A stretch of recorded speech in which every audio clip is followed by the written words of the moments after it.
എറണാകുളം ചെറായി പള്ളിപ്പുറം പഞ്ചായത്തിന്റെ 11-ാം വാർഡിലെ 2.5 വയസ്സുകാരൻ അഥർവ് സ്പൈനൽ മസ്കുലർ അട്രോഫി എന്ന അപൂർവ രോഗത്തിന്റെ ചികിത്സയിലാണ്.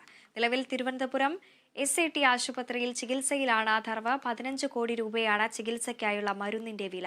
പള്ളിപ്പുറം പഞ്ചായത്തിന്റെ നേതൃത്വത്തിൽ അഥർവ് ചികിത്സാ സഹായ ജനകീയ സമിതി രൂപീകരിച്ചിട്ടുണ്ട്. MP ഹൈബി ഈഡൻ പൊതുജനങ്ങളോട് ചികിത്സാ സഹായം അഭ്യർത്ഥിച്ചു.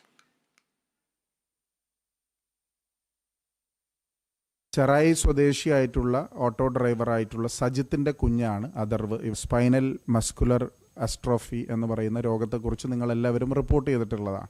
ഇത് 15 കോടി രൂപ ചികിത്സാ ചെലവ് വരുന്ന അമേരിക്കയിൽ നിന്ന് ഇമ്പോർട്ട് ചെയ്യുന്ന മരുന്ന് ഉപയോഗിച്ചാണ് ഇതിന് ചികിത്സ നടത്തുന്നത്.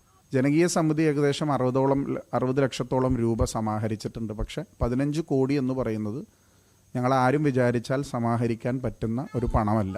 പക്ഷെ 15 കോടി രൂപ ഉണ്ടെങ്കിൽ നമ്മൾക്ക് ഈ മരുന്ന് കൊണ്ടുവന്ന് കുട്ടിയുടെ ചികിത്സ മുന്നോട്ട് കൊണ്ടുപോകാൻ സാധിക്കുകയുള്ളൂ.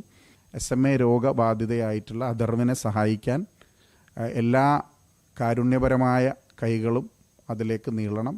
സ്ഥാപനങ്ങൾ, വ്യക്തികൾ, സഹായിക്കാൻ മനസ്സുള്ള NGOs, അതുപോലെയുള്ള NRIs, അങ്ങനെ മുഴുവൻ ആളുകൾ ഇതിലേക്ക് മുന്നോട്ട് വരണം എന്നാണ് ഞങ്ങളുടെ അഭ്യർത്ഥന. ഞങ്ങൾ